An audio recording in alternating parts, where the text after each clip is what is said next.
Thank you for joining today's virtual visit day session for the College of Science and Engineering, also known as CSE, and I will likely use those terms interchangeably. I'm going to spend the next 20 minutes or so discussing the details about the college along with the overall transfer admissions process. Being a part of CSE is like being in a small college within the University of Minnesota. As many of you know, academics and research are at the forefront of CSE, and I will discuss that in greater detail in a bit. There's also tremendous support from faculty, and you really have the opportunity to create your own community specific to CSE, which allows you to create a personalized experience while you are here. Many of you probably already know this since you've shown quite a bit of interest in the program, but the College of Science and Engineering has some of the highest ranking science and engineering programs in the country, which is something we're very proud of. It is a leader in the state of Minnesota with the science and engineering programs that are offered. It also has very accessible professors. When it comes to the field of science and engineering, plenty of people go into the private sector and corporate world. But our faculty here at the University of Minnesota are in the academic setting because they want to be working with students and they want to be accessible. There is so much research that happens in the College of Science and Engineering, and you'll get to be a part of that as a student if admitted. You'll do a lot of hands-on coursework, so you have both lecture-based instruction as well as hands-on instruction. Therefore, you'll learn something in the classroom and have the opportunity to put it to use in that hands-on environment. We have the Undergraduate Research Opportunities Program, which is commonly referred to as UROP here on campus. This is an opportunity for you as a student to work directly with faculty on the research that they're conducting and to get paid for it. If admitted to the college, you'll hear a lot more about this from all sorts of faculty who are going through the process of looking for research, grants, and any number of other research pieces. There are also competitive project teams happening through these student-based groups. Between research opportunities and these competitive project teams, these are just some of the ways that you can take what you're learning in the classroom and put it to use in the science and engineering space. I know I've mentioned this before and I'll say it again, but there is a very supportive campus life at the University of Minnesota. You'll have both professional and faculty advisors. That means you'll have a professional advisor whose whole job is to help you go through and get through your time in the program. They will be the ones who will work with you to make sure you're staying on track to graduate and are taking the right courses. Your faculty advisor will be the person you can go to talk about the daily piece of what it means to be in this field. So let's say you're in the mechanical engineering program. Your faculty advisor is someone who is in the mechanical engineering field and knows it very well. There's also the Career Center for Science and Engineering, which is a phenomenal place to go to for resume help and mock interviews. Every year, the university hosts a job and career fair. The CSE Career Center will help you prepare for that so you're as ready as possible to put your best foot forward as you turn your attention to a career in science and engineering. There's also a really vibrant community within the College of Science and Engineering. You can do internships or co-ops here in the state of Minnesota. 3M, Ecolab, General Mills, and Medtronic are all Fortune 500 companies that we work with to have our students intern with them. A lot of students intern between years 3 and 4 in their academic journey, which then turns into a job offer for after they graduate. You can study abroad through the College of Science and Engineering. You're welcome to do a study abroad program through any university-supported learning abroad option. However, there are specific College of Science and Engineering study abroad programs, so you can stay in that world of CSE while also being abroad. There are also many diverse student groups that you can join. One off the top of my head is WISE, which is Women in Science and Engineering. So there are really just a ton of different options to be a part of community outside of just your academics.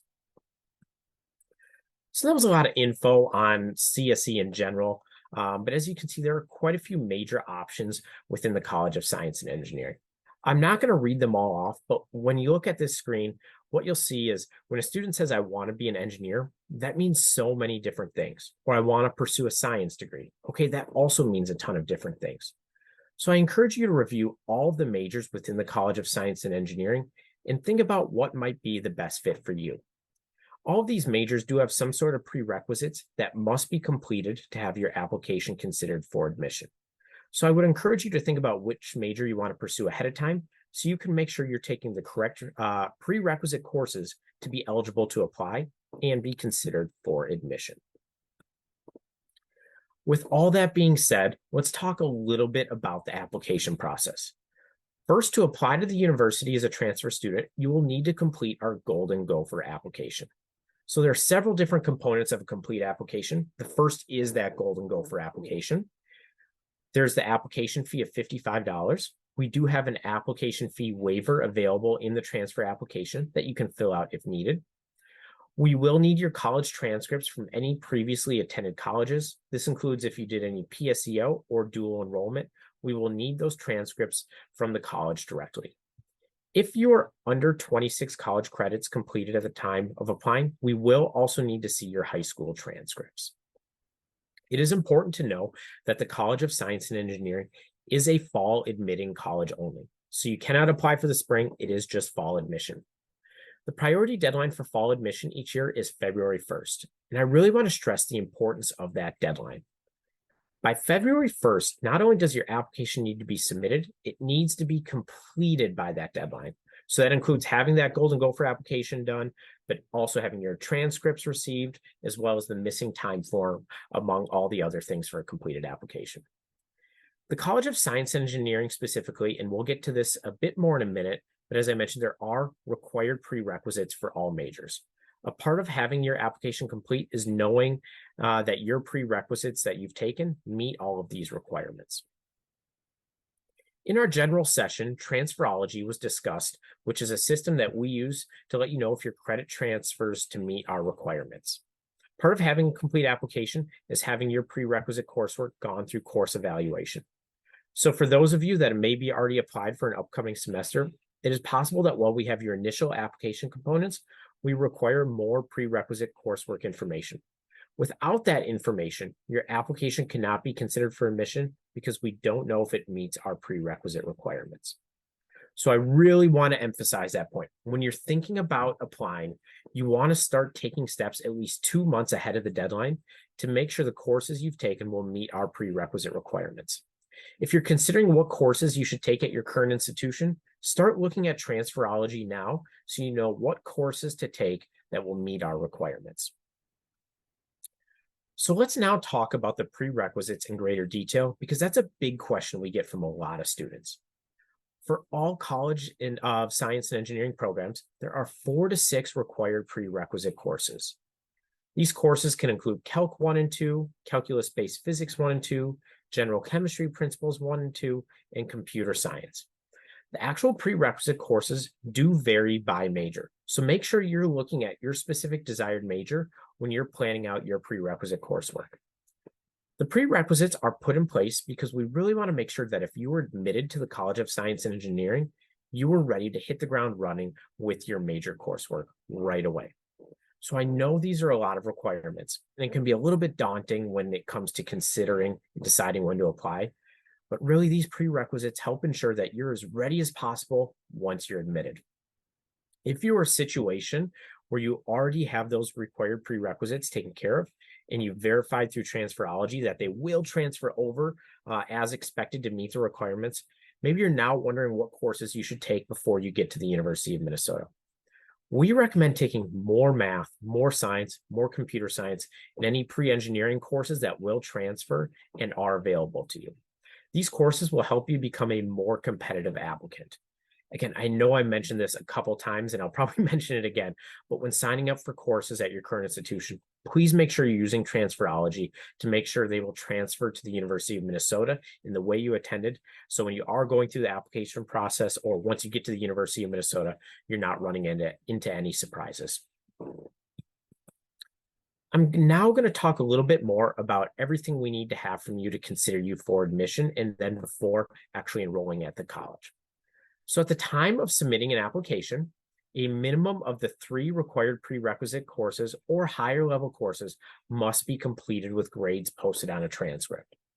AP scores, IB scores, test credit do not count towards fulfilling this 3-course minimum. So we need to see 3 courses for a grade when submitting your application. All other prerequisite courses must be in progress at the time of the application being submitted. It is not possible to save your prerequisite courses for the summer semester or for when you get to the University of Minnesota.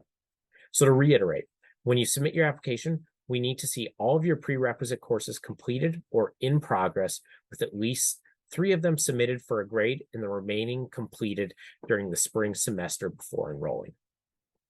So let's say you've done all that and you've been admitted to the College of Science and Engineering, which is super awesome. We're very excited to have you on campus.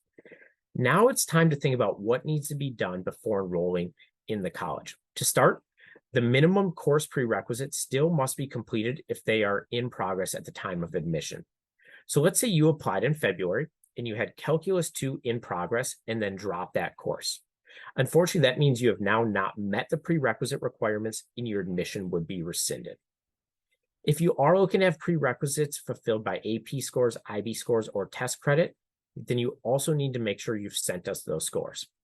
I do want to take a minute to discuss the difference between having a course waived and receiving credit for a course.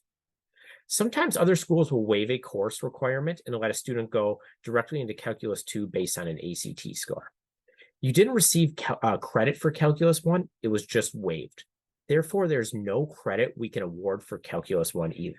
So when it comes to thinking about your prerequisite requirements, if you do have AP credit, IB credit, or test credit, make sure you send that to us ahead of time so we can verify it meets a prerequisite for the credit awarded. We sometimes run into an issue where a student will have a waived course and we cannot award credit for that prerequisite, and therefore you would not meet the requirements and be considered for admission. And just a reminder, I know I'm repeating myself a bit here, but we see this question quite a bit. Prerequisite courses cannot be completed during the summer before enrolling.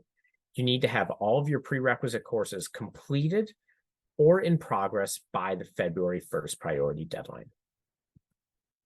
So let's now talk a little bit about the technical grade point average. When reviewing students to be admitted to the College of Science and Engineering, we give a preference to students with a 3.2 or higher technical grade point average. This is important to know because of what makes up a technical grade point average. The courses that make up a technical grade point average include calculus, physics, chemistry, computer science, pre-engineering, and other higher level technical courses. I put that out there because it's important to know that we're going to look at all of those courses and create a technical GPA from that. And grades from repeated courses will be considered. As a reminder, we will review an application as long as a student meets all of the prerequisite requirements. We will review it no matter what your technical GPA is. We do a holistic review of every applicant. We look at much more than just your technical grade point average, but it is important to know that when it comes to a technical GPA, it includes all of those classes that I previously listed and also includes repeated courses. So for example, let's say you took Calculus 1 for a C in fall of 2020, and then retook it for an A in fall of 2021. That's great that you did so much better, but both courses will count towards your technical GPA, and your average grade for Calculus 1 will end up being a B. That is just something to keep in mind when it comes to calculating your own technical GPA and what it means for how competitive of an applicant you will be. So let's now talk about secondary factors for admission. As I mentioned, we do a holistic review of every applicant. So it is much more than just the classes you take and your technical GPA. We are going to look at your grade trends overall. How have you done? Maybe your first semester at college wasn't great, but we see you've steadily improved. That's awesome, and we really want to see that. Did you maybe start by only taking 8 credits a semester, and now you're up to 12 to 16? That's also great and something we want to see. We also look at your cumulative GPA. While your technical GPA is certainly important, we are also going to look at your cumulative GPA and in general, how your academics are doing. An important item to the University of Minnesota is graduating well-rounded students, which includes coursework outside of science and engineering. We will take a look at what else you've taken and how you've done in those courses. We will also look at extracurricular activities and the things that you're doing outside of your classwork. I want to be clear that extracurricular activities just doesn't include your academic-based activities. Maybe you have a job, or maybe you care for an elderly parent or a younger sibling. Maybe you have kids of your own. Maybe you're heavily involved in community-based organizations, or you volunteer at your local food shelf or animal rescue. We want to know these things. So we look at your extracurricular activities as a whole. It doesn't have to be just tied to academics. It can be whatever you're doing and whatever you're involved in. Finally, we will also look at any extenuating circumstances. We know, for example, the pandemic created an extremely unsteady academic environment for a lot of people. So if there are situations that have taken place that have heavily impacted your academics, please let us know. The review committee can only know what you tell them. There is a section in the application that asks if there are any extenuating circumstances you'd like us to know about. Please explain it as much as you can. We really appreciate understanding everything a student has gone through to get them to this point now, whether good or bad. So as a reminder, we really only do know what you share with us. So I do also want to share some helpful links when it comes to applying to the College of Science and Engineering. The first is our technical credit link, which will give you a better sense of where you are when it comes to technical courses and just overall transferring into the program. Previously, I talked about transferology, which is where liberal education and transfer credits are evaluated. So the link is there so you can take a look at your courses. And then finally, we have sample four-year plans for every major within the College of Science and Engineering. This is a great place to get an idea of what your time would look like in the College of Science and Engineering should you be admitted. Finally, contact information for us. We really want to be a partner with you as you go through the application process and just your transfer journey as a whole. We want to help out as much as possible when it comes to having a successful application. So please don't hesitate to reach out. You can email us, call us, visit our website. The entire transfer team is here to assist and happy to help you in any way as possible. So even if you think it's a basic question or a very specific down to the details question, we're here to help with anything, and our contact information is listed here on the screen for whatever way you want to get in contact with us. So that's going to wrap things up today. I appreciate everyone taking the time to join. If you do have any questions, again, please don't hesitate to reach out. Thank you so much for joining. Have a wonderful rest of your day and wonderful rest of your week.